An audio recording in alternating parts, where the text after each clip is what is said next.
On the afternoon of September 25, 1997, a team of thieves executed a surgical strike on the central vault of the Bank of America branch at 3400 Geary Boulevard in San Francisco. In under 20 minutes, they extracted a confirmed $1.8 million in cash and traveler's checks, with internal bank audits and investigators later suspecting the true total was closer to $7 million. The fact that defines this crime, the detail that separates it from a mere burglary and elevates it to a legend, is the method of entry, a hole measuring just 18 by 24 inches, cut with impossible precision through multiple layers of concrete, rebar and steel, originating not from the bank itself, but from the ceiling of a bathroom in an adjacent business.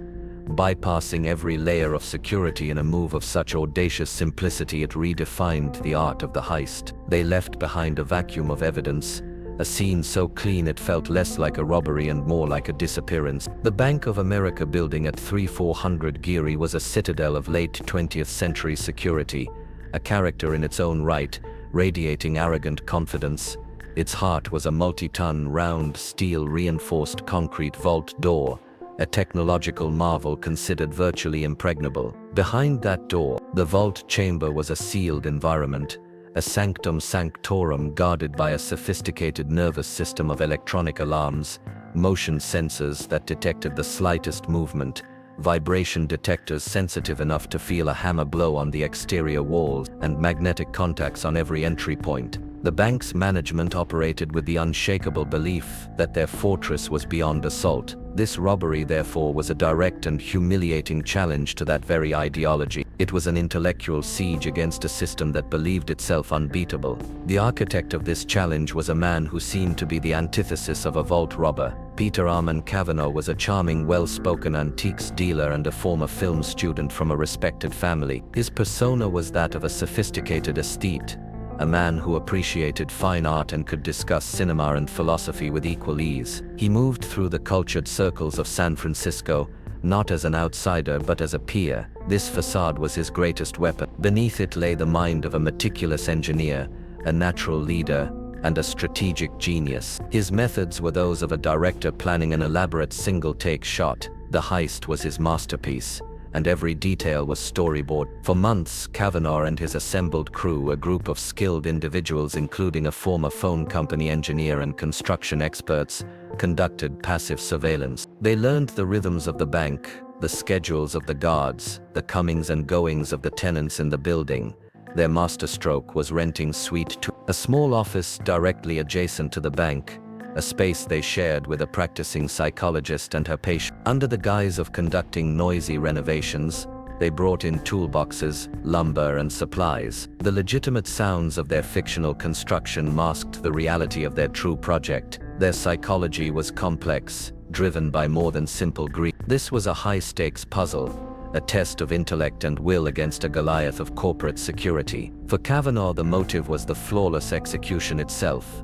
The astronomical financial score was secondary, the tangible proof of a concept perfected. The money was the trophy, but the victory was in the planning. The execution was a ballet of precision and patience. From their rented office, the crew accessed a small closet. Inside, they constructed a custom-built, sound-dampened scaffolding platform. Their work began not on the bank, but on their own property.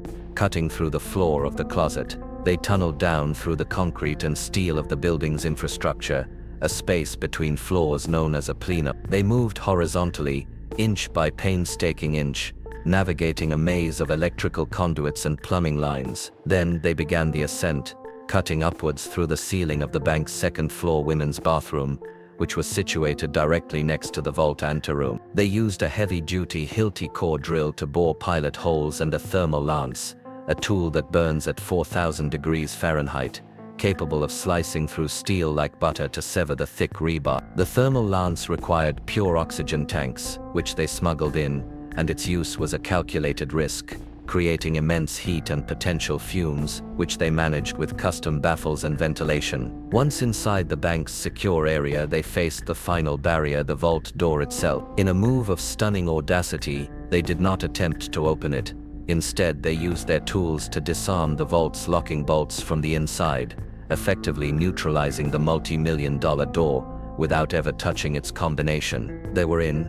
The take was swift and clinical. They ignored safe deposit boxes, focusing solely on the bulk cash and traveler's checks stored within the main vault chamber. Their exit was as clean as their entry. They retreated back through their tiny tunnel, pulling their equipment up behind them, and sealed the hole on their side with a piece of plywood and a throw rug. They had not defeated the alarm system, they had never triggered it. They had performed surgery, slipping between the layers of the bank's security like a ghost through a wall. The investigation, led by a joint task force of the FBI and SFPD, began in a state of profound and baffled disbelief. The maze was now a crime scene, and it was a void. The point of entry was so improbable that it was initially overlooked. The scene was forensically sterile. The crew had used an industrial-grade vacuum cleaner to collect every speck of dust, every metal shaving, every trace of their presence. They left behind only the tools, the core drill, the silence generator, the thermal lance, and the scaffolding. These items were not purchased with traceable credit cards, they were acquired through untraceable means, a dead end. The initial investigation hit a wall. The heist was so perfect it was insulting. The downfall of this seemingly perfect plan began with two critical human errors. The first was a moment of pre-operational sloppiness. Days before the heist, a suspicious van was reported near the bank. An alert citizen noted a partial license plate, 4CK. It was a thread, gossamer thin, but it was a start. The second and fatal mistake was one of psychology, hubris. Unlike professional crews who vanish after a score, Kavanaugh's team stayed in the San Francisco area. One of the lower-level members, a man named Joseph Stader, began to boast. He confided in an acquaintance, spinning tales of a major, unsolved robbery. That acquaintance, sensing an opportunity or perhaps a duty, became an informant for the FBI. The wiretaps that followed began to pick up conversations filled with cryptic references to the job and large unexplained cash expenditures. The intellectual puzzle was finally painstakingly being assembled. The ghost was acquiring a fingerprint. The climax was a series of coordinated arrests across the Bay Area. Peter Kavanaugh, the antiques dealer and mastermind, was taken into custody without incident. The central twist, the flaw in the machined plan, was not a technological failure, but a human one. The crew's inability to remain silent, their need to bask in the glory of their own genius, became the loose thread that unraveled the entire tapestry. The official outcome saw Peter Kavanaugh and his key accomplices convicted and sentenced to substantial prison term. During the trial, the breathtaking scope of their planning was revealed, including the use of a sensitive medical device to monitor the bank's vibrations during a dummy run, ensuring their cutting wouldn't trigger the seismographic sensor. A portion of the loot, approximately $200,000, was recovered from a storage locker. On paper, the case was closed. Justice had been served, but the lingering shadow of the Geary Boulevard heist is long, dark, and financially significant. The official outcome solved the who and the how, but it failed to answer the most tantalizing questions.